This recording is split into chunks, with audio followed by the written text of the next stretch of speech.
In today's episode, we have Looms on the show, and we're going to ask her what she thinks is overrated and underrated. Cyclist of the week is Looms herself, and we're going to talk a little bit about her riding the Tour de France Femmes avec Zwift last year. I ask, do you actually need a reason to ride a bike? Hot take, cycling is a love-hate relationship. Bike of the week, or bikes of the week, Looms tells us about her two bikes, Otis and Claus. We ask Looms about her last ride, specifically on some training that she's been doing. And is setting a yearly goal a toxic trait? Let's find out.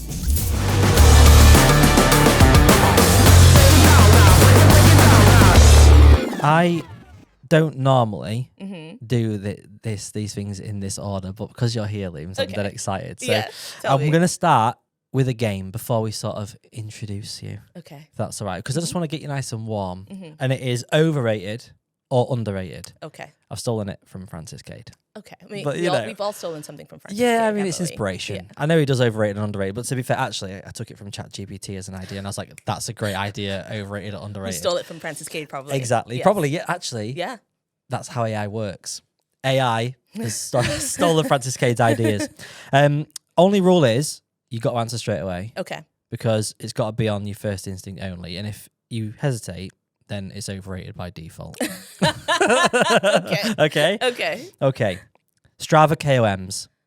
Overrated. Oh. Well, QOMs, right? It'll be QOMs. Sorry, yes. Yeah, QOMs. Because I'm a lady. Yeah. But QOMs. So underrated. I would say that they are overrated. Oh, they're overrated. Overrated, yes. But Strava PBs. Underrated. Okay. Yes. Long rides. Overrated. Indoor training. Underrated. Gravel bikes as road bikes. Underrated. Group rides. Underrated. Electronic gears. Overrated. Expensive bib shorts. Underrated. Custom bikes. Oh, underrated. Power meters. Underrated. Bike fits. Underrated. Riding with stronger people. Underrated. Mallorca. Underrated. Oh, wow. Yeah. That's a lot of underrated ones. I love how you committed. You literally you're like, I'm not going to hesitate. No. Boom. I was told there were consequences if I hesitated. There were. But actually, so the only ones really, so QOM's overrated. Yes. Yeah. And long rides as well. Yes. Why do you think long rides are overrated? I think the idea of just being outside, being out riding for hours and hours and hours and hours and hours is not necessarily what's going to get people fit. And I think a lot of people maybe feel like that's the only way they're going to be able to get fit. The coach I work with now, her whole philosophy is do less and get more out of it. Okay. So in terms of training, it's about trying to what is going to be the most efficient use of an hour, of 2 hours, of 3 hours, rather than just kind of going out and ride. I mean, it's fun. Long rides, I'm sure, are fun, right? It makes it really fun. But in terms of trying to get stronger on the bike as an amateur, I've come to believe that they are overrated rather. Wow, okay. Because I find it interesting because I spoke with a friend of mine. I've just finished the challenge of doing the stupidly long rides every day. That was incredible. Thank you. It was very hard, but those were just all long rides. Yeah. But they weren't really very structured. No. So they're all just poot along and get it done, basically. Yeah. So kind of all I've done really a lot of the year is do just zone 2 long rides. And Andreas, he said to me, is zone 2 is the most overrated thing in cycling. I was like, okay, I've done a lot of that this year and I have seen some benefits, but clearly there's a lot more that you can get for your time if you have the right structure and the right plan. Yeah. I think in your circumstance, it was probably better for you to leave it unstructured because I watched the vlog. If you haven't seen the vlog, cool. If you haven't seen the vlog yet, go watch the vlog, watch him suffer. But I watched that and it's interesting because the question wasn't, can I do the best ride ever today? The question was, how do I get this done? Yes. And so however you needed to do it, whether you needed to go out, in the cold, do it in the turbo, do it in the office, right? Yeah, God, it was just getting it done. So I guess it depends on the goals that you have and what you're trying to do. Like if you're trying to become stronger at climbing, just doing long rides isn't going to help, right? But if you want to be able to endure and be outside for hours and hours and ride, even when you don't want to, I can see that there's value in like zone 2, right? But I do think that it's like it's something that I need to think a little bit more in depth about in terms because it's very simple for me to say, okay, I haven't got a coach, I haven't done all these things. I can just go and I can just ride along, and that's going to help me get fitter. Yeah, I mean, yes, if you get outside and you exercise, you will get fitter. Yeah, but maybe it isn't the most bang for buck. Is what you're saying as well. Yes, exactly. Right, exactly. So I should be specific, right? Because obviously there's value in long rides, but just doing long rides is probably not going to get you to the level that you want to get to in cycling. So if you're doing long rides, you're going to get good at doing long rides, but you're not necessarily going to be super, good at sprinting or good at going up hills or, but you'll be, if you do long rides every day, you're going to be good at doing long rides every day. Right? Yeah. I definitely feel like it's helped me build a good base, but I think this year I need to sort of like experiment a little bit and get a little bit more thoughtful in the process of what I do. I think it helps too. And obviously, time is a huge restraint too. So if you know that every single pedal is towards something specific, it's just I find it so much more motivational to get on. Do you get to put in like relatively like good amounts of riding through the week and like now you do it in shorter spaces? Do you find that you get to ride more often? I do. Well, yeah. So I train like 5 days a week. Oh wow, okay. 4 days a week. 4 days a week. I do all of those indoors, so training sessions, and then I do long rides at the weekend. Okay. So most of the riding I do is indoors. But because my coach, I just do I do what she tells me. Basically, I don't question. I just tell me what I need to do, get on, and I just ride. And I start pedaling before I even load up the workout. So I don't even know what's coming because I'm just like, I just need to offload that mental load on somebody else. But again, making sure that every single second counts towards something that is important for the future, for the type of riding that I want to be able to do more of. It's like, that's huge. Highly recommend. You don't have to use a coach, but structure is so helpful. Rather than just doing what you feel like. If I only rode when I felt like riding, I would never ride.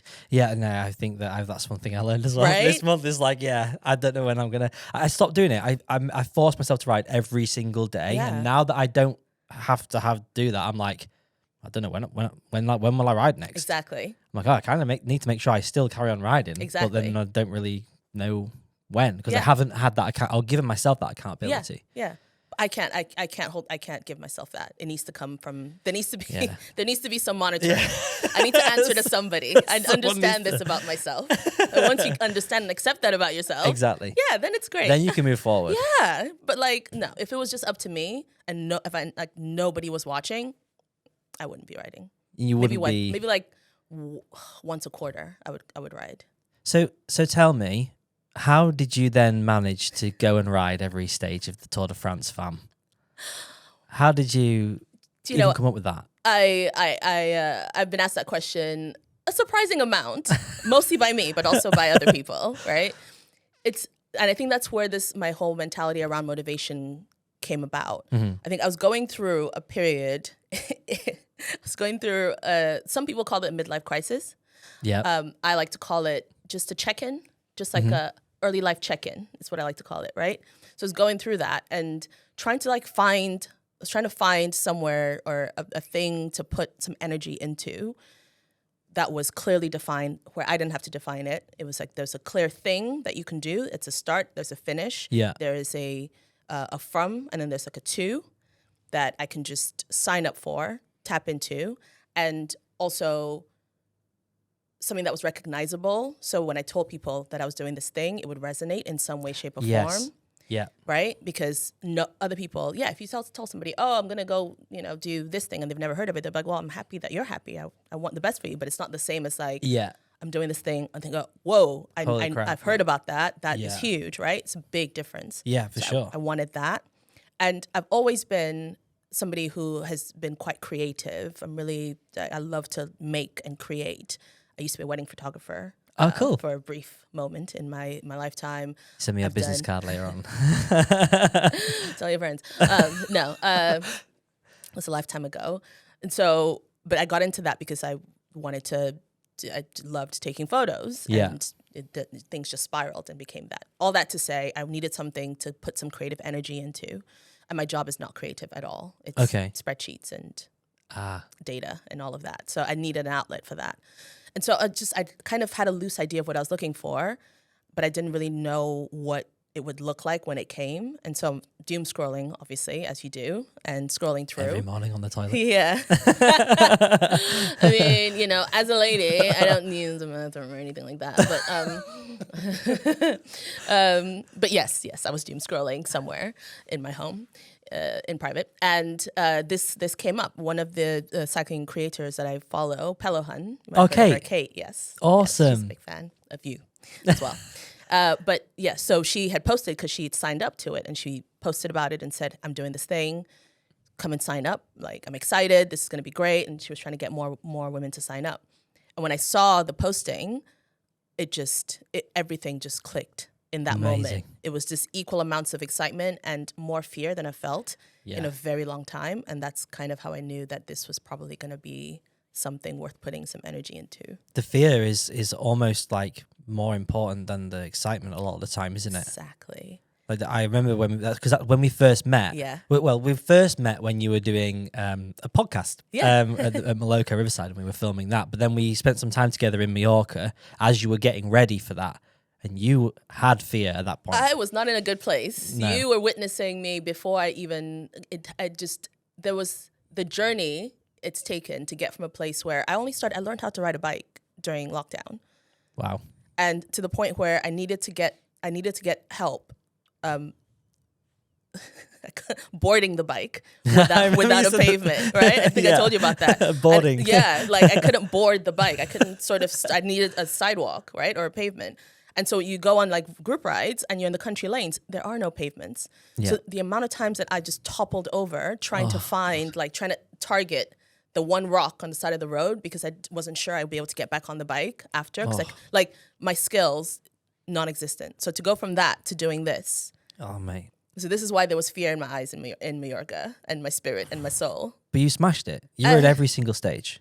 I did. I rode every single stage. It was 9 stages.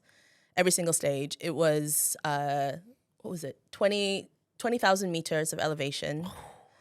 About 1,200 kilometers in 9 days. Yeah, that's pretty crazy. Roughly. That's crazy. Yeah. It's a lot. And we did more than the pro girls because we were going to and from hotels. So you rode there as well?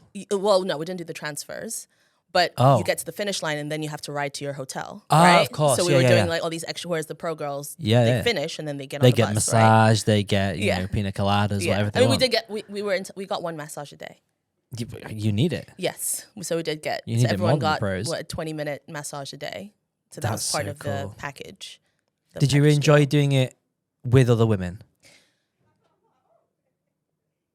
Yes. Yeah. I had to think about that for a minute because I wasn't sure what I was expecting going in. Okay. Into it. Having ridden, the riding I'd done up until that point had mostly been with people that I knew, like relatively a mixture of people, roughly, that I was comfortable riding with to some extent. Yeah. But wasn't deeply connected to, not like friends. So I was always jumping on group rides here and there, really trying to find community. And the reason that question made me think just now was I was trying to think about whether or not the fact that there were other women fed into the enjoyment. Mm-hmm. And I think it did. Yeah, it did. I hadn't thought about that before. But yeah, it definitely did. I could I asked it because I can imagine that obviously that kind of challenge in itself is like it will take up so much of your brain and your emotional capacity anyway because it's such a huge challenge. And you will feel that support, but then I guess in the moment you won't necessarily be like, this is great. This is even better because of doing it with other women. Yeah. But I know, like, for example, like Kate, she's like super strong. She rides. I've ridden with her in the Dolomites. She's like, incredible. Unbelievable. She's like a firefly floating up the mountain. And she's so funny as well. Smiling the entire time. You know, when she finished the marathon and she did the full course, and for the last like 45 minutes to an hour, it was torrential downpour, and we were all sat at the hospitality drinking our wine and having a nice time, going, those guys are going to be miserable when they come back. She came across the line buzzing, beaming, like wet through, drowned. Yeah. Unbelievable just person. There was something really magical actually about that because when we first, I hadn't met her before we actually right, okay. did. So she was one of the women who did the event. So we didn't know each other until we met there. And so obviously you're meeting people for the first time, you're sussing people out, and everyone's smiling. You know, the first couple of stages was like, oh yeah, this is cool. Yeah, look at us. Hey. Hey. Look at us. The shoulder touch. Yeah. Hey. Look at us. Right, just spinning through the countryside, having a ball. And it's obviously not sustainable. Yeah. Unless if your mind is not where it needs to be. And Kate was one of the people who was constantly just like, even when she was suffering, right? Yeah. Just absolutely buzzing because she just loves to ride a bike. And I remember thinking, this can't be real.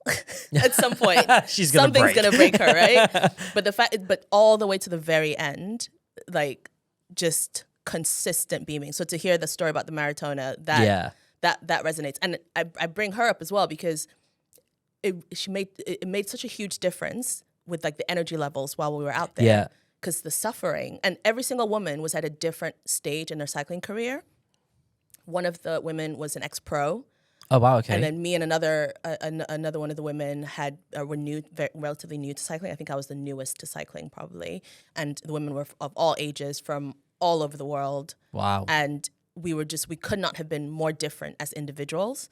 That's so cool, isn't it? And it was, so in hindsight, when you ask that question, that's everything that I was thinking about. And I think a lot of what has been happening has been this delayed sense of processing that's been happening after this. Because this happened, we finished in August of 2025, and I still don't feel like I've fully processed everything. I was going through just to double check and do a little bit of research in the last few days, and I was watching, and I saw that you posted the stage 9 one, and you're like, I've only just managed to do this because that was way after. It was like, 2 months after or something. And every time I went to post it, I just couldn't. I was overwhelmed. I couldn't post it.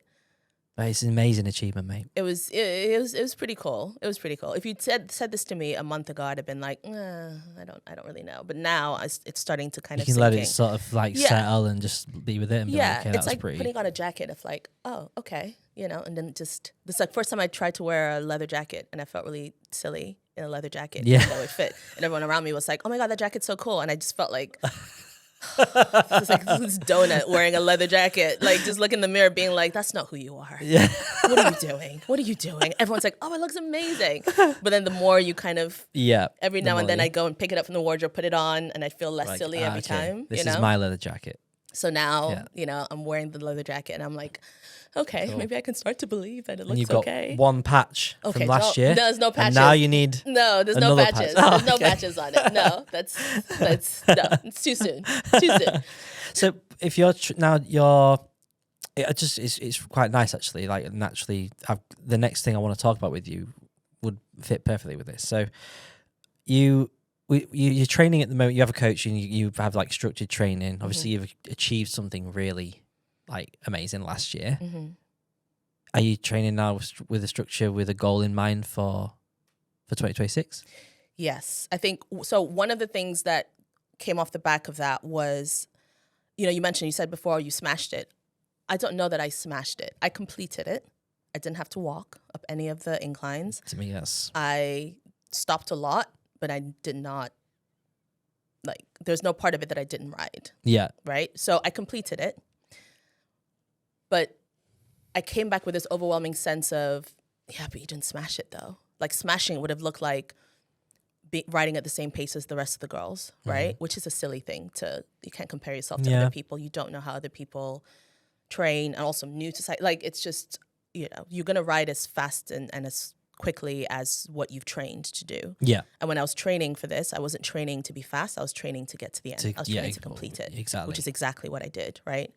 But I came back and I just had this urge to just be a little bit faster. Like I want to be able to not just pootle along, as wonderful as that is. I want to have other gears. I want to be able to, if I want to, move a little quicker uphill. Mm-hmm. So that was the thing that was my initial goal when I came back. And so I changed to a different coach and incorporated a lot more strength training with that goal in mind. That was the goal. And then the guys at Moloko posted about the Dolomites. Yeah. And I was like, and that fear came back, and I was like, oh, brother. Fine, I guess I'm going to go on the Dolomites. Oh, so cool. I've signed up to do the Dolomites, right? Amazing. which is quite the escalation because Dolomites is not, it's steep and long. I can do an alpine climb any day, right? It's just long, but steep and long is a different beast. Yeah. And we've ridden together in Mallorca, so you know where I'm starting from. Yeah, but I think that that was a different phase, I think, of where you were in your cycling journey. Yeah. That was before I'd gone to the Alps, and that was also before I had gone to the peaks, ridden in the attempted to ride in the peaks. Yeah. So it's like the Alps plus the peaks together. So the Dolomites, though, I think gives you have like this. Everything's really difficult, but it's almost as if you're playing like a game and it's on like 90% difficulty out of 100 because the views give you. People are going to think I'm stupid for saying this, but it's similar to the first time like you ride up when you in Mallorca, like a beautiful climb. You already halfway up by the time you even realize you are because you've taken in so much, and then you've got that little bit extra because the views in the Dolomites and the roads, it's just on another level. It's my favorite place in the world to ride. Okay. Well, that's good to hear. I mean, you say that about the views, and people will say that about the views when you're climbing. And that's all well and good when you climb at like a faster pace because it's like, oh, this is a view. And then the view changes. And oh, that's another view. When you climb as slow as I climb, you've seen the view. Well, I guess there is that. I did the Galibier. I did the Galibier last summer, and that took me about 4 hours to get to the top. Okay. From the Telegraph all the way up to the top. I've not done it myself. It's 20 kilometers. Okay. And it goes up to, correct me if I'm wrong, 200 meters above sea level. Okay. You can end up at. We'll have a look. I don't personally know all the essentially, so 20K climb and well over 2,000 meters of elevation in that 20K. And that took me about 4 hours to do. And the view is beautiful. But after the first hour you're like, okay, the same view, you're like, I have seen this view. But I couldn't move fast enough, right? At the time. This was, again, pre-tour. So I know that for the Dolomites, I'm going to have to be quite a bit stronger than I am now. It's just a little bit... it's a different approach. Yeah, it's just non-stop. Yeah. You're either going up or you're going down. Yeah. And there really isn't anything else. And that's the only thing that's quite tricky. You have to really pace, and then you can really take the most of the opportunity to recover on the descent. So but the descending, it depends on because she's going to the Tyrol. I don't know if she's taking you around like the Sella Ronda. We are, yes. Oh my God. Like magnificent. It's just the best. It's going to blow my mind. But you say about the view, like staying... the way in which it's hard to describe because the pass is sort of weaving around and into woods and in and out. It kind of changes every kilometer. Right. Okay. It's kind of like, it's hard. It goes from being like you come up the Campolongo and that's relatively straight for a while. It's all grassy and you can see all the way down the valley and you can see where you've been and in Corvara and everything. And then you come over the top and it's like a little bit more rocky, and then you come down the other side and there's lots of tight turns, and then you get to the Pordoi and it's all grass again, and then ski lifts and mountain bike trails, and then over the top of that it's all like wide open. It changes within 50 kilometers. You've experienced 5 or 6 different landscapes, and it's spectacular. It really is. So I'm excited for you. I'm excited for that, right? And because when I booked it was going to be a year in the future, which I will later this year. So I was like, I should probably book some stuff before that just to get myself ready. Long story short, I now have 6 trips. Oh, wow. Not messing about. Things escalated very quickly because I was like, okay, I came back from the tour and I was like, no more goals. I just want to be stronger. Yeah. And then booked the Dolomites and I was like, okay, 1 camp. And I booked that, and then something else came up, and then something else came up. So I've got a series of cycling trips. So where are you going? Okay, so in February, I'm going to Calpe. Amazing. Which will be a good test of the winter legs, of the winter training. So that's keeping me training through the winter. And then I'm going to Nice with my friends at Chain Gang, the Chain Gang Cyclists. And then I'm going to Scotland for the Etape Loch Ness. Oh wow! That's okay, be amazing. Yes. Have you ridden Loch Ness? I haven't. So Etape Loch Ness, 100 kilometers, closed roads around Loch Ness. Wow. Majestic, magnificent. The weather? Even in bad weather, like still. Last year, we got rain, we got a little bit of wind, and we also got a lot of sunshine, and it was breathtaking in all of those. Like, that's how you know it's good. Yeah. Because it's closed roads, you literally can just, like... just cane it. Yeah, that was the first. That was where I went to christen my new bike. Oh yes, so I got to really yeah. I'm gonna ask you. Don't give away too much about the bike. I'm gonna ask you about the bike. Yeah, I got to. That was my first like proper ride with her, and whew, yeah, crazy. Yeah, magnificent. So I'm doing that, and then doing the Etap. Okay, yeah. Yes, the women's Etap, because the men's Etap this year is crazy. Have you seen? It's the Queen Stage, right? Yeah, the Queen Stage. So it finishes on Ventoux, which would be nice. But the men's, have you seen the men's Etap?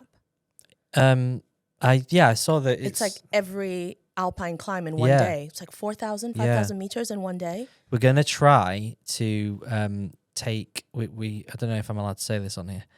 I'm trying to arrange a project with an American person who's quite well known to go and do that, and then go around the bring him to the Tour de France. He's never been to the Tour de France before. Amazing. So we're going to try and then ride that, because the Etap I think is quite a cool one to do, isn't it? Like but the men's Etap or the women's Etap? The men's one. Have you seen it?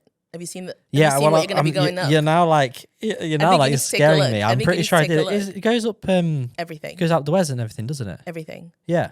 Up d'Huez, Telegraph, Galibier, Suresnes. Okay. I've done all those climbs, but on different days. And you're doing all of that in one day. I think it's 4,000 meters, 5,000. Child's play. In like 100K, 120K or something. That's like the Maratona. Oh, look, listen. That's the in the Dolomites when you do that. When you do the Maratona, it's 136 kilometers and it's 4,600 meters of climbing or something like that. There's no need for it. It's a big day. There's no need for it. But I hope the project goes well. Yeah, if it happens. Please if they see it, please make it happen.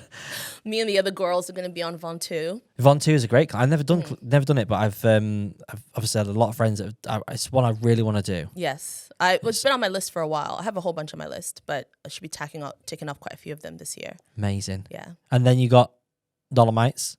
Yes, and then Dolomites. And then that's it. I think I'm missing. Yeah, no, that's it. So far. Wow. I don't have anything in Q4. Okay. So if anybody... Just Rouleur Live, probably. Yeah. Yeah. Yeah. That's one that's in the diary every year for me, just before any kind of... I guess it's last year was my first time at Rouleur. That really? was the first Rouleur... I did... Because before last year, I didn't really feel like I could show up at cycling events and feel like a cyclist, necessarily. It just didn't feel... I don't know. It's like that leather jacket moment again. It just felt a bit like, oh, I don't know if this is like, just a bit awkward showing up. But in the last few months, I've been able to really connect with some beautiful, beautiful souls, spirits, and people. Actual humans. I don't know why I said spirits. They have spirits in them. That's a tangent. I digress. But some incredible people, and really developed this cycling family with the Chain Gang Cyclist. And so we've been able to ride together quite a lot. And it's really the first time I've really felt like, okay, I have go-to people. I can be like, hey, do you want to go for a ride? And I haven't had that before last year. I hadn't really had that. I was part of cycling groups that were very polite, course, very polite, very welcoming, but not like... Yeah, it's different when you feel like you have your people, right? Yeah. No, for sure. I finally feel that way, which is amazing. That's great, because I think something that we do kind of struggle with a little bit around here.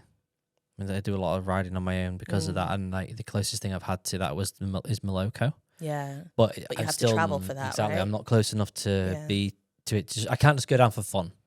It have to be when I'm down there for working or whatever it is. So I still don't really feel like I've got a specific. I mean, I travel a lot, so I guess I get to try new things all the time. But I think it would be nice to have that in. Have some, a regular go-to, right? Yeah. Some go-to people to I think drag you out of bed and be like, let's go. Exactly. That makes a huge rather than difference. Just one person and then the plans might change or whatever it is. Or signing up for a group ride and knowing that or feeling like, oh, if I don't show up, someone's going to be disappointed. Yeah. Right? Or so even because you'll wake up and not want to do it for whatever reason. Yeah. And then if you know that people are waiting for you, then it's like... accountability again, isn't it? Exactly. Yeah. Exactly.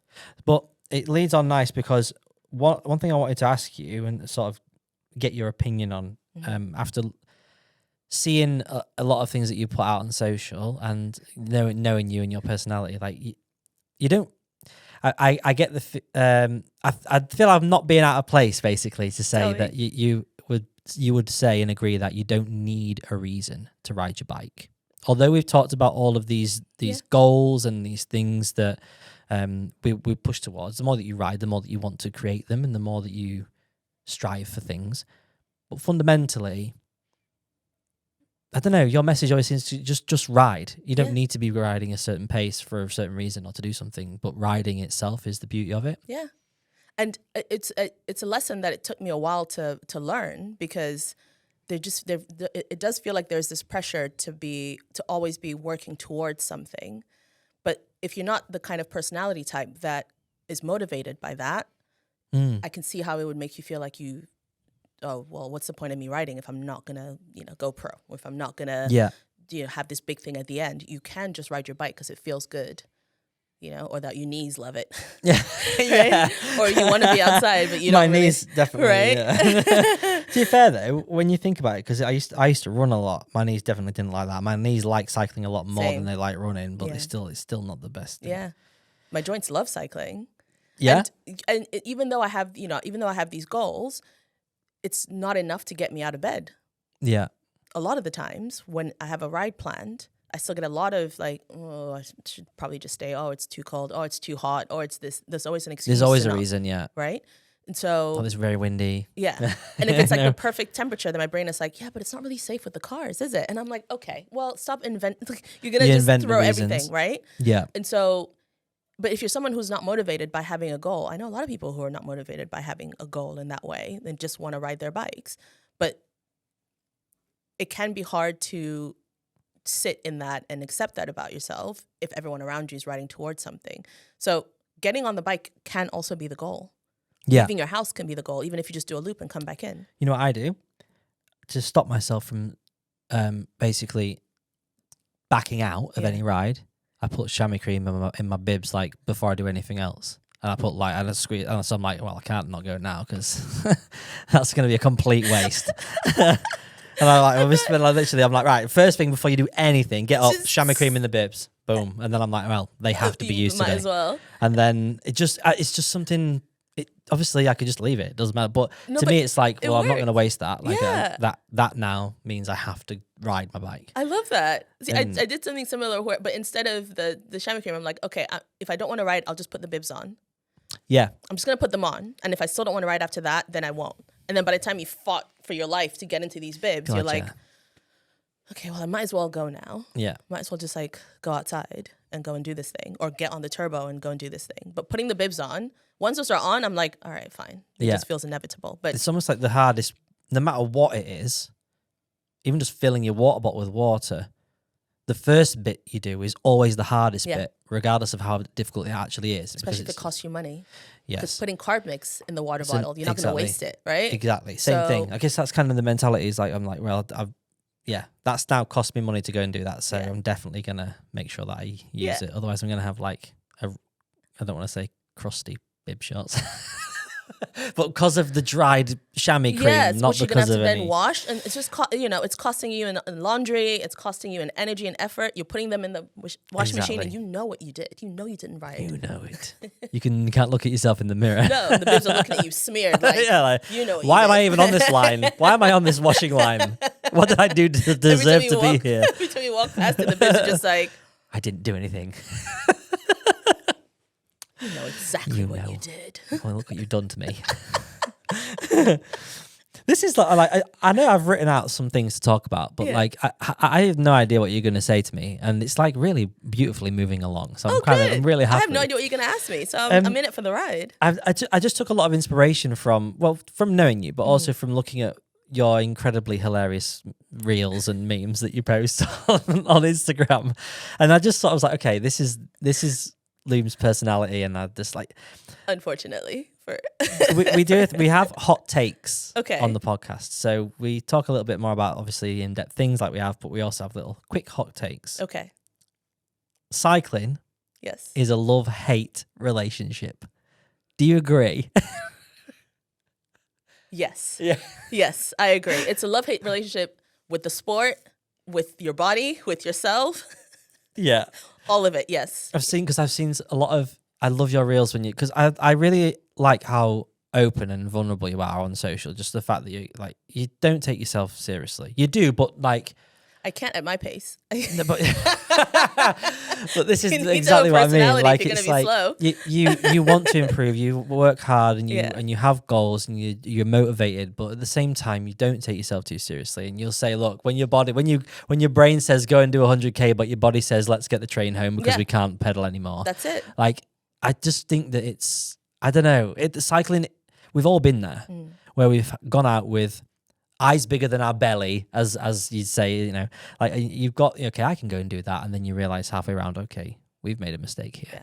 And I don't think not anyone, I don't think a lot of people are comfortable in accepting that and not, you know, and they want to fight it. Yeah. But I think that what you do is... Well, look, I'll tell you, one of my guiding principles in life actually came from Brene Brown. Are you familiar with Brene Brown? No, I'm not. So no. she is a researcher, scientist, PhD, doctorate person, and her specialty is in shame. Okay. So she's done TED Talks, she's on Netflix, she's done all these incredible talks on the concept of shame, and she's researched for years and years about shame. And her big takeaway is that the enemy of shame is light. Mm-hmm. Shame loves the darkness. Shame loves it when you keep it a secret. Shame loves to be just quietly in the corner in the dark where you can't see it. Mm-hmm. And the antidote to shame is shining a light. So if you are feeling shame, if you tell people exactly what that thing is and you shine light on it, it shrivels away.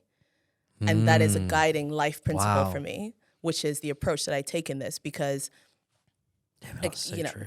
Right? Because when I first got into cycling, I didn't know anybody that to ride with. I didn't know anybody that I could ask questions to, like really what felt like silly questions. Mostly because when the answers I'd get would be like, how do you not know that? Right? I got that a lot. Right. So you're going into spaces where it's like you're being spoken down to and all of that. And so I was just carrying all the shame of like, you know, do I even belong here? I really enjoy doing this thing, but I keep falling over. I keep falling over because I don't. It's really annoying, you know.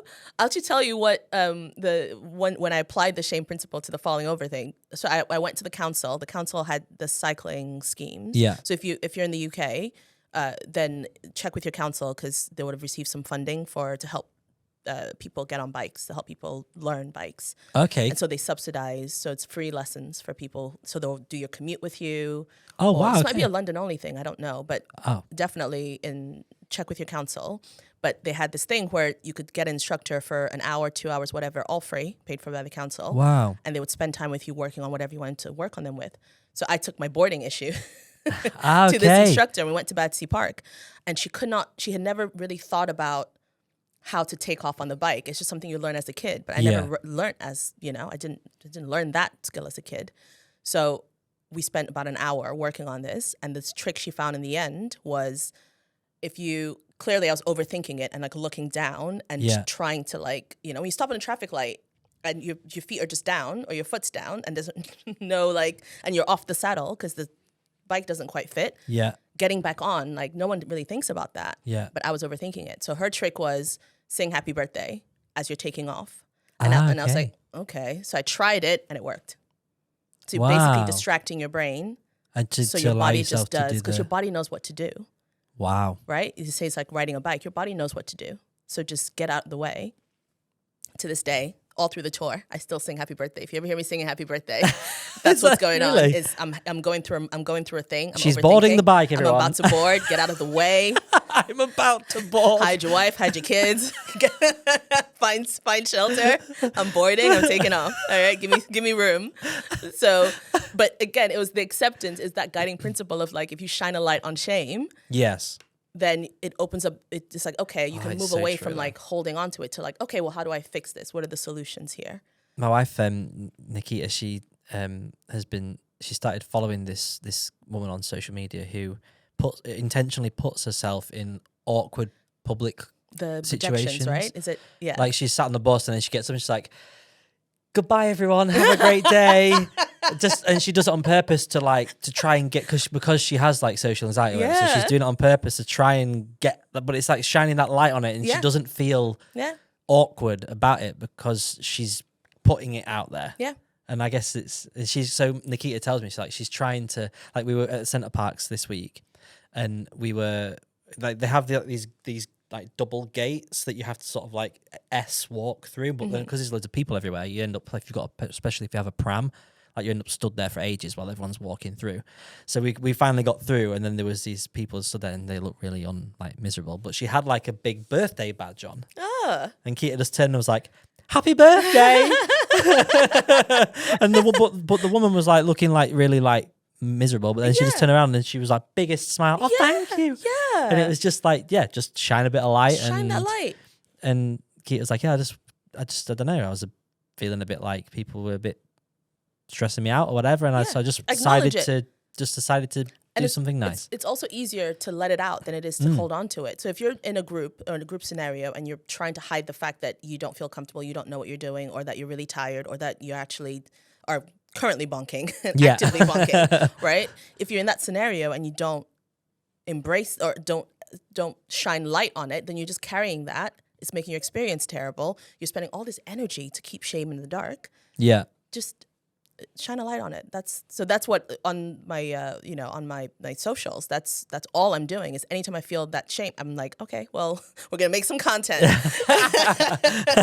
This is gonna shine a light, right? Shine a light on it. So if you feel like if you don't feel seen, come and hang out with me because I will make you feel seen. We are gonna leave links to all of Lim's social platforms and everything, so you can follow her and find her. Come honestly, hang. your meme game is 10 out of 10. It's just I'm just telling you how I feel. Letting you into my, I want to know a bit about your bike. So we have a section called Bike of the Week. Yes. And sometimes we'll just like show cool random bikes. Love it. We have a guest on today. So we want to know.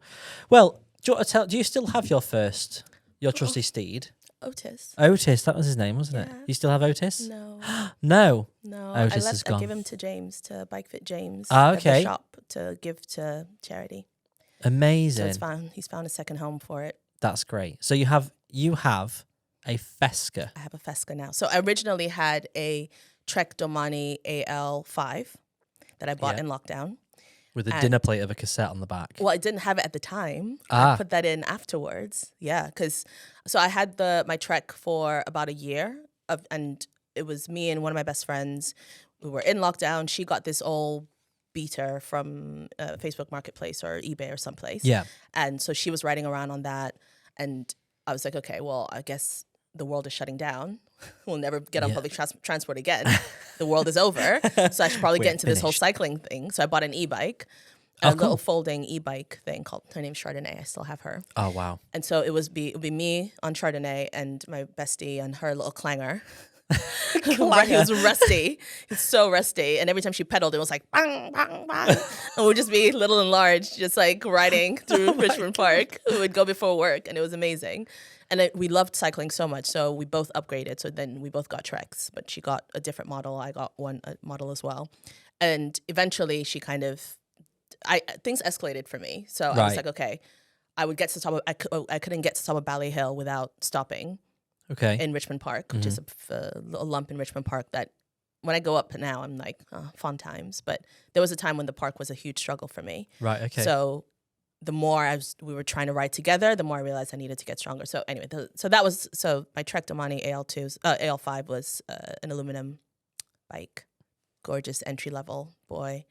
I named him Otis. He was black and gray, and it's a great bike. He was. The bottle holders were bright orange, so it was like ginger highlights.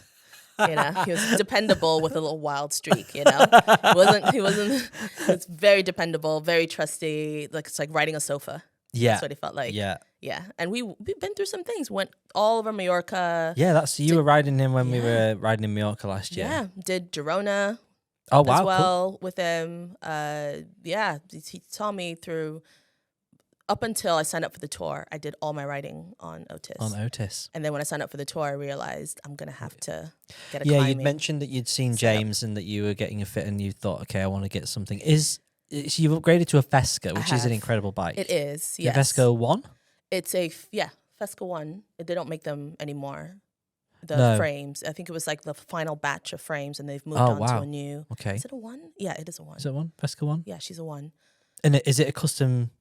Yes. Geometry? custom geometry. Wow. And I initially went to Bike Fit James to ask if that is his government name, of course, yes? Yeah, he's on his passport, yeah. First name Bike Fit, surname James. Well, middle name Fit, yeah. Oh, yeah. Bike Fit James. So, yeah, because he did my original Bike Fit.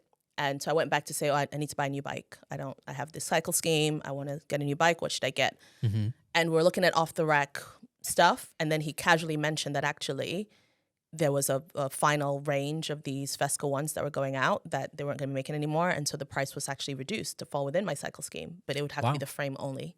Okay, yeah. So I got the frame only from Fesco with the geometry. And I took all the parts off of Otis. Stripped him completely. Wow, okay. And put all the parts on the Fesca, which basically negates any. Yeah. So my Fesca is very comfortable, but one by one, each part is coming to like end of life. Okay. So, and I'm gradually replacing each part. But yes, that's... So that is why I asked you what you thought in overrated or underrated about electronic gears, because I didn't know if you'd upgraded from Otis to the new bike. I didn't know if you had electronic gears on that. So the new bike, her name is Klaus, by the way. Klaus. Yes. If you look at her pattern, her design, I'll send you some photos if you want. Yeah, that'd be great. We're going to show them for the viewers. Yes. But you can see, if you look at her pattern, she gives dominatrix. She gives me dominatrix energy. Okay, wow. She is, her spirit, she is sassy and she is wild. And she really, I don't think she likes men. Okay, hear me out, right? And this is the moment I realized we were riding around Loch Ness, and this was the first time I got to ride her like a proper, and I've been doing all this training and everything, and I was overtaking groups of men that were riding in formation, and into a headwind, and I was overtaking people. Like flying, absolutely flying, to the point where I started to get a bit scared. I was like, what is the speed? I'm not used to moving this quickly through time and space. It was a very new feeling for me. Wow. But anytime there was a group of men riding in formation, or even a man riding by himself, she would just like, meow. And I it felt like I was descending that entire course. Wow. It honestly felt like, I was like, okay, I'm just going to hold on for the ride. So I just held on. And she just did what she needed to do. And I was like, that's amazing. I was like, girl, are you okay? And she's like, don't worry about it. And I'm like, okay. So I just held on, eyes closed, held on for the ride, and just take the wheel. Klaus, take the wheel. Do what you got to do. All right, I'm here for you. All right. That's so cool. And it was incredible. I've never overtaken anybody before in my entire cycling career. Anyone in Lycra on a bike at that point up until Loch Ness. Wow. I never experienced that before, where you got so much for your power. Yes, yeah. And I think it's like going from, my Otis was a Ford Focus. Okay, yeah.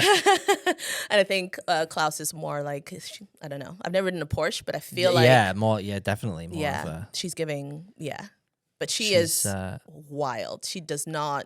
She's scared of nothing. Yeah. Whereas on the other hand, I was going to say, does it give you confidence? No, because I'm scared of everything. Okay. So it's a constant negotiation to be like, okay, we can go at this speed, but I'm going to need you to talk me through your thinking here. All right.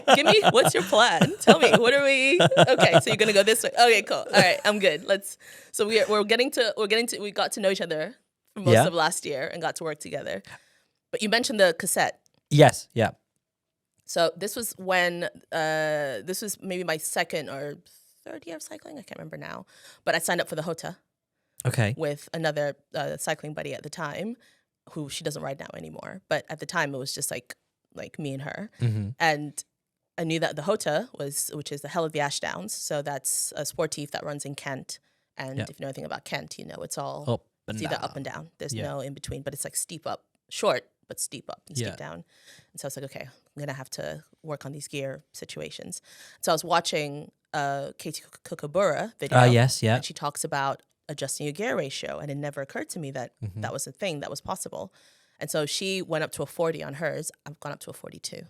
Wow. So I have a 42 on my road bike, and it made the biggest difference to my ability to get uphill. Yeah, it's the biggest difference. I think I think a lot of people don't realize how much bigger you can go. Yeah. In order to do it. Yeah. Obviously on gravel bikes and stuff now they have it, but they're only on one bike, so you get a big gear, but you don't really feel the benefit as much. And the jumps, the gaps are a lot bigger if it's a 1x. So I have a 2x. Yeah. And the 42. And so the 42. 50, 34, and 42. Wow, okay. In the back. So I'm riding a negative ratio, but I also weigh quite a bit more than most people who ride bikes for fun. I think if you have it's always about, though, you have to understand and set your bike up for where you are at now in order to ride and what you want to ride. Exactly. Now. So it's no good thinking like going if you're not Tadej Pogacar, so you don't need to run these big. Yeah, that's what the professionals run or whatever. But like so many times we're influenced by professional cyclists or things that just look nice. Or I'm a bugger for it. But like, at the same time, like that's why I'm now really trying to get to that point where I can justify a lot of the things that I have always wanted to try and have. If I couldn't put in that time, it's just not worth it. Yeah. You need to have the right stuff for the job that you want to be doing now. Yeah, and you also need to recognize that you're not a teenage, or early 20s. Yeah. I know, Liam. Right? Like you're not like these bikes aren't designed with the rest of us in mind. Do I look old or something? No, I'm not. When I say you, I'm talking about you as in like in general. No, you look like a preteen still. Thank you. Not according to the comments on the last video. I got a comment saying, "Dude, you're aging so fast. Are you okay?" Tell them to turn the brightness up on their monitor. That sounds like a monitor issue. That doesn't sound like I think I am aging. No, age me. None of us are aging. We're fine. But you're right. We're not spring chickens. No, not at all. I think that if you have a lot of people don't think about what's right for me now. They think about what's nice that I like and that I would like to have, not what actually is. Oh, I can have a 42 on a 50. Like that'd be great. I'd be able to go and climb up Hard Knot Pass. Okay, first of all, that place needs to go back to hell from where it's spurned from, because it's a disrespectful part of the world. Let's put it that way. It's entirely unnecessary. It's almost scary. I didn't even do Hard Knot. I went on Rhinos in the back of a van, shooting some bikes out the back of it, and I felt the van was gonna like fall. Like the wheels were going to come off the ground, it was just going to fall, and I was just going to become smush. That whole entire part of the world. I mean, there's a climb called the struggle. Yeah. They're not even trying to hide it. Like, this is the sign says the struggle. There's no need for any of it. My God. There's no need for any of it. It's not, the other view is nice, but not when you're fighting for your life. Yeah, there's no view that, There's no view that can remove the taste of blood from the mouth. It's hard to see the view when you're crying. Yeah, exactly. So, I can't see through the tears or the steamed up glasses. Yeah. Yeah. But that's why I said that the electric gears were overrated, because if you're going to modify your gear ratio, you can't go electric. So I'm on my yes. Yeah, of course. So you have a limit, don't you, with like a 30, I think it's a 34. Yeah. I think. Which is silly because like if you weigh more than, I don't know, 65, 70 kilos, you really need, like, look at bike packers who like have loads of bike bags on, right? They have a different gear ratio than when they're we checked the weight of James and Amy from Lebezi. Their bikes were like 24, 25 kilos when they were doing the Desertus thing, and they had just normal gear ratio. I think Amy was on similar. It's SRAM, isn't it? So it's slightly different, but it was like a compact chainring, but it had like a 36. Yeah. Tooth cassette on it. You need more. If you have more weight, you need more gear. Yeah, she's gonna struggle, really right? Struggling on some of the. But that's because like the more you weigh, the more gears you need. So once you accept that, then all of a sudden everything becomes more accessible to you. Yeah. And so, like, again, you would think I'd have some shame there, and people have points and they laugh, they make fun, they crack jokes, and that's cool. I lean into it, right? I lean into it, and that's why I'm like, have you seen my cassette? Because you're not going to be the one to point it out to me. I'm going to tell you. Yeah. Right? Yeah. And then when I'm just sort of like 300 RPM, up a 10%, going 2K an hour. Do you know what I mean? 2K an hour for 120 RPM, right? And you're over there struggling out the saddle. Yeah. It's a different experience. Yeah, exactly. It was whatever gets you to where you want to be. It gets you to the top. Exactly. What was your last ride then? Outside? Just your last ride. This is a specific. We always last ride. Whatever, it could be on the turbo, whatever it was. It was on the turbo on, what day is it today? It was on the turbo on Thursday. I did some cadence drills. Cadence drills. Yes. Okay, so what does that entail? So it's basically So my coach, looking at my history, can see that I'm a slow pedaler. So I average like 80 to 85 RPM usually. That's my comfortable, which is fine. But the brief I gave her was I need more in my arsenal, right? I need more gears. I need to, in terms of like ability to go fast, slow, whatever. It needs to be more of a well-rounded cyclist. Okay. And so we're working on getting me to pedal between sort of 90 and 100. Okay, at higher powers, and then getting me to do some torque training as well. So kind of just playing with the whole range of that, so I have options and not just like constantly at 80, which is just what I was doing before. I did a couple of those torque ones when I was training for the triathlon. They got you to do that like at 50 RPM, but like high power. So like it's really, but then it was really weird because then like my heart rate was low. But I was like putting out loads of power, but going slow. But then it's like, oh, wow, I don't feel like I'm dying for this. So the magic of that is when you have the gear range that allows it, when you're climbing, I mean, you climb it, you're like proper little baby mountain goat, right? You're flying. I've seen you fly. But like if you're somebody who struggles with climbing, and I remember the first time I tried to climb was in Girona, and one of the guides saw me kind of like, I was like, been training all winter, and I was my legs, I was pedaling really, really quickly, and I wasn't going very far, and I was out of breath, and I couldn't control my breathing. And she was like, hey, so why don't you just like pedal slower?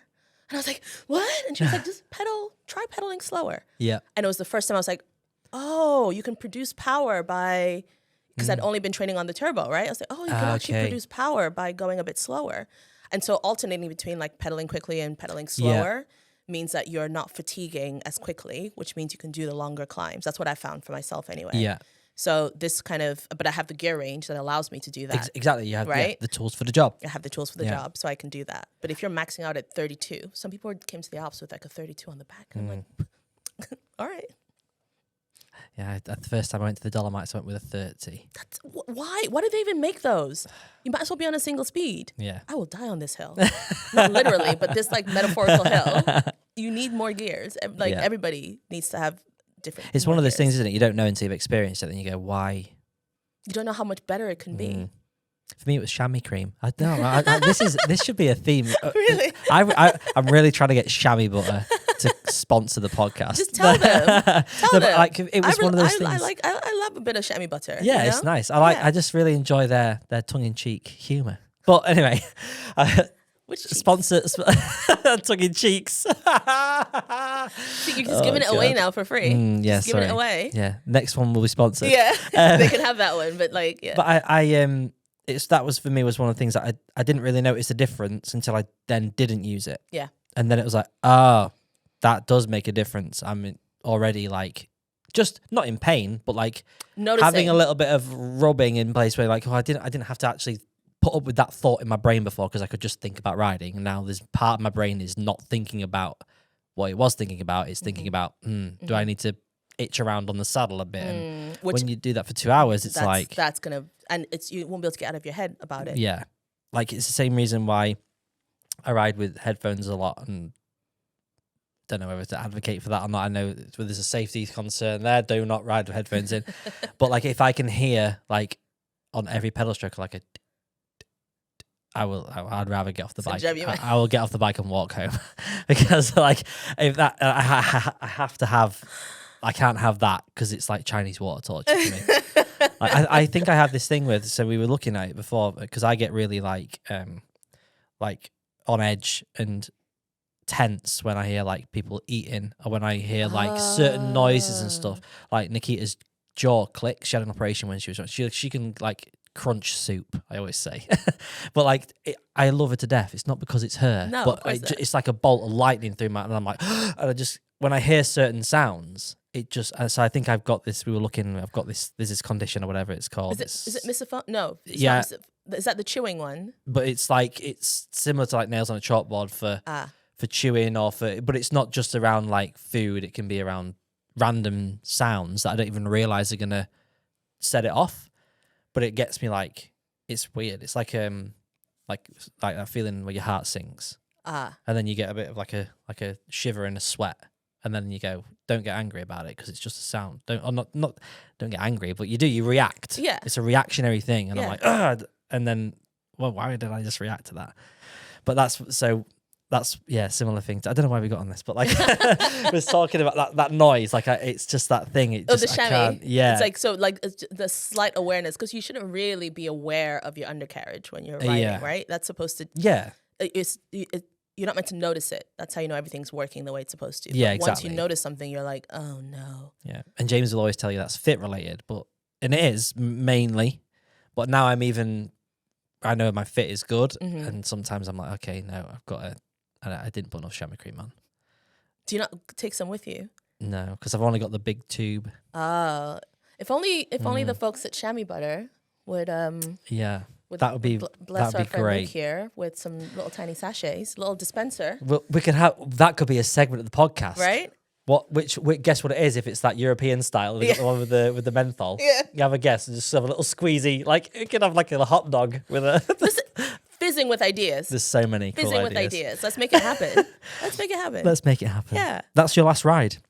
Yes. Yeah. On Cadence Drills. Cadence Drills on. Yeah. Cadence Drills. I think I'm gonna give them a try. I think you should. Absolutely. Yeah. Like I haven't tested them out in the wild yet, but no. Because we've just started doing them, but right, we have until Calpe. Calpe's in just over a couple of months time. Nice. So do you do them all seated? I do all my climbs seated. Okay. Yeah. So you're doing your cadence stuff That's a skill issue though.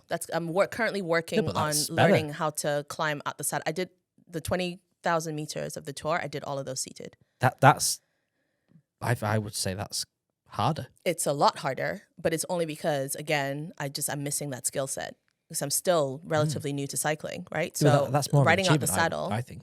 Yeah, but which is fine for the first maybe 5-6 stages. Then it starts getting to like every single day, just seated.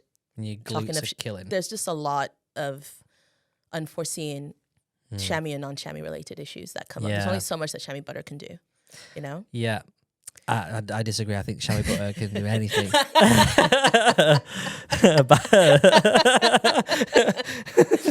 You can put it on toast. It makes a great Christmas present. Exactly. Great for stockings. The little sachets are very aero. Yeah, exactly. 100%. If you want to save watts, use chamois butter. Right? So yeah. After everything that we've chatted about, this one maybe still is relevant, but maybe isn't quite as specific because I set myself goals regularly. We've talked about setting goals. You've got your goals for this year, and we've already kind of touched on it that it's not for everybody.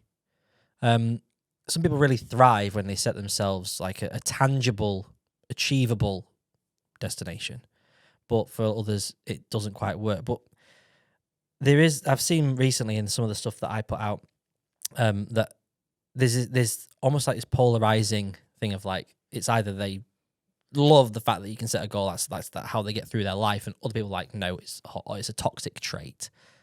Do you think that setting a yearly goal, maybe let's not say cycling specific, we can talk about being cycling, but not with it being directly linked to cycling, but setting like a yearly goal. I don't want to say New Year's resolution, but like it's that time of year we're all looking, okay, what can we, it's a hard soft reset, isn't it, at the beginning of the year, and we're sort of looking, okay, what can I improve in myself this year? And we all do set ourselves goals, whether we call them New Year's resolutions or not.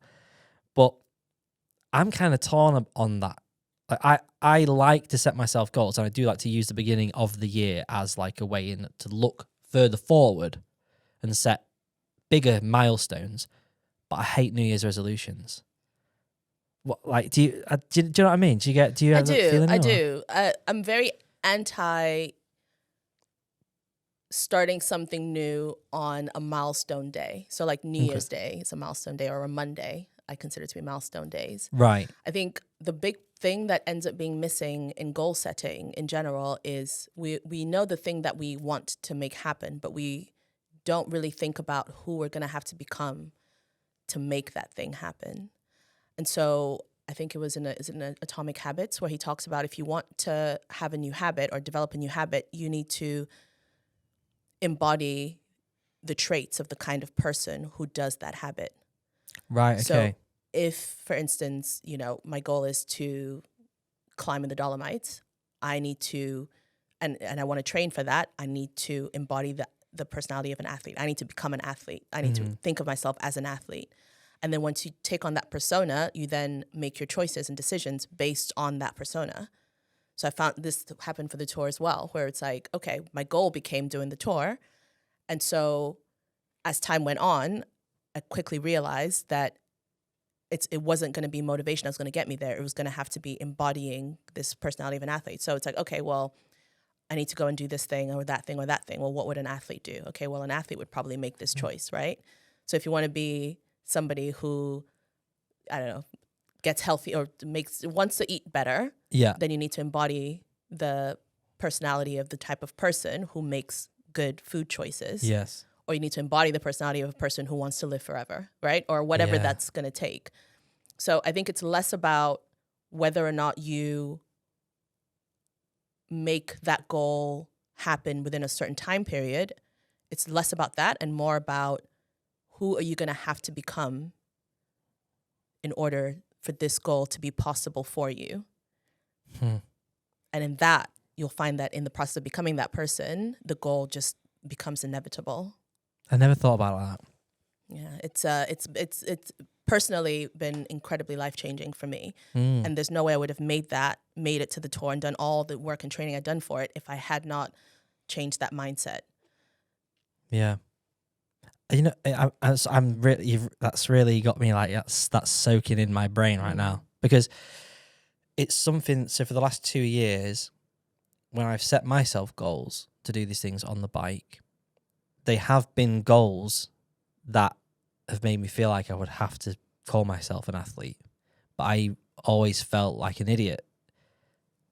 I'm not an athlete, I'm just a bloke from Scunthorpe. But actually, that was the disconnect. Yeah. It was like, I can't, like, it's just simple stuff like you put it in your, like, my job is on social media. I have to put what I am. Yeah. And I'm always like, I'm a photographer. But all the things I want to do and things I'm going to do is what an athlete does. But I can't call myself an athlete. That's like saying like Usain Bolt's an athlete.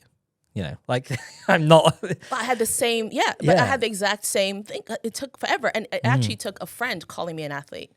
She was like, "Well, you're literally an athlete. Like, what would an athlete do?" And I was like, "Oh my god!" But it's also with the photographer thing, right? Like, I don't know if you had this thing. Obviously, I mentioned I used to shoot weddings. It took me the better part of a year for me to be brave enough to call myself a photographer. Did you have that as well? Yeah, I did, yeah. And again, it's like that moment of like, but who decides when you're officially, you can just decide that you're a photographer and then do the things that photographers do. Yeah. And that's how you become a photographer.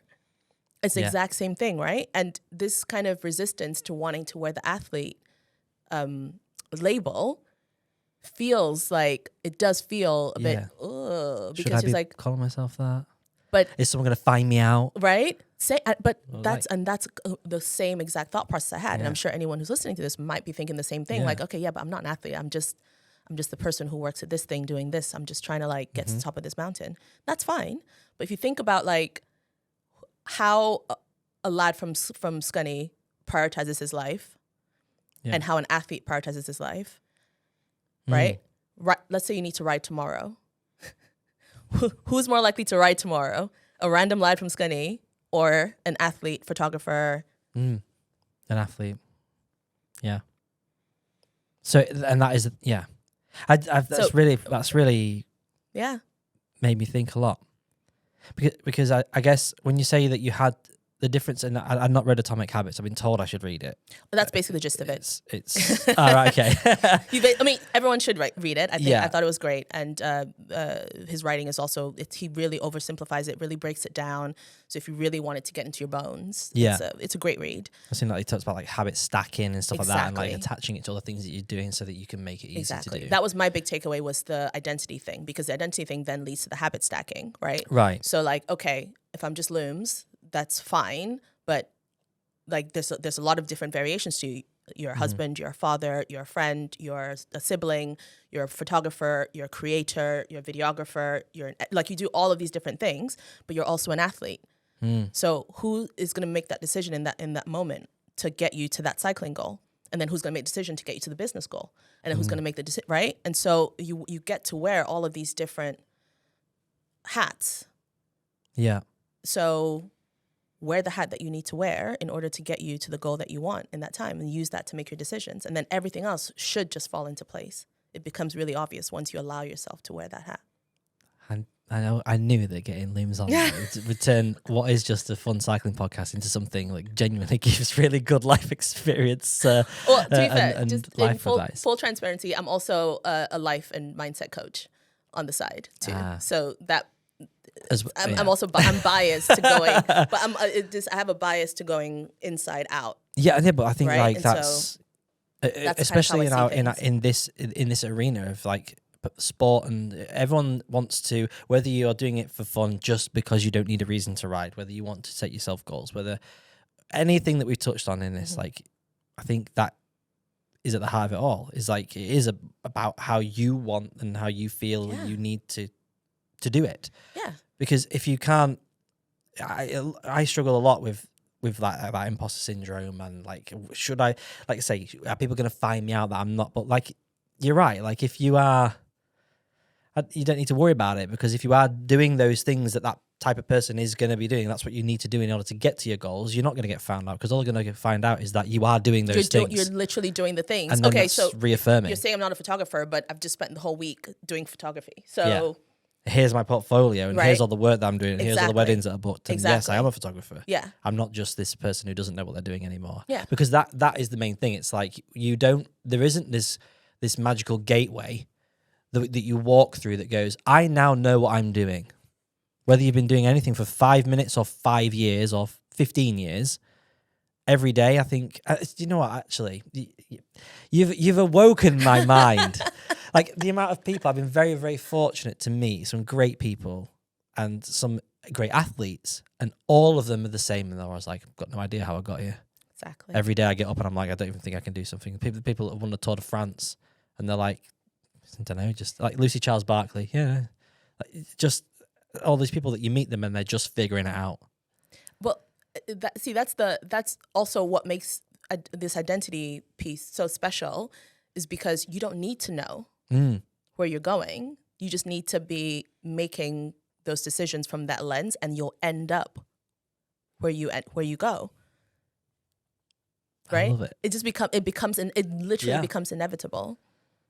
My goodness, this is the perfect way to start off the year, isn't it? No, doesn't need to be a beginning of the year thing. Look, but again, some people are motivated by that. Like, so, the example I give is I started doing strength training as part of this plan to try to get stronger. Yeah. Weirdly, I didn't do any strength training before the tour, which is a huge, that was a big regret in hindsight, obviously. But that's a huge part of my training week now. Yeah. But I started that on a random day in September. It was like a Wednesday was my first session. And so when I got to Jan 1st and the gym was full, it doesn't require, there's no pressure, because you're not starting on like a milestone day.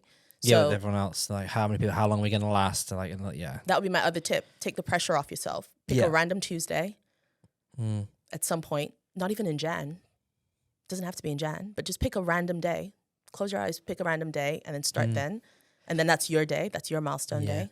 And you can set it off of that rather than have to conform to what is known as the time to do it. Exactly. I don't know if it's more of a personality thing with me, but I tend to try my very best to just do, if I have the idea, just do it now.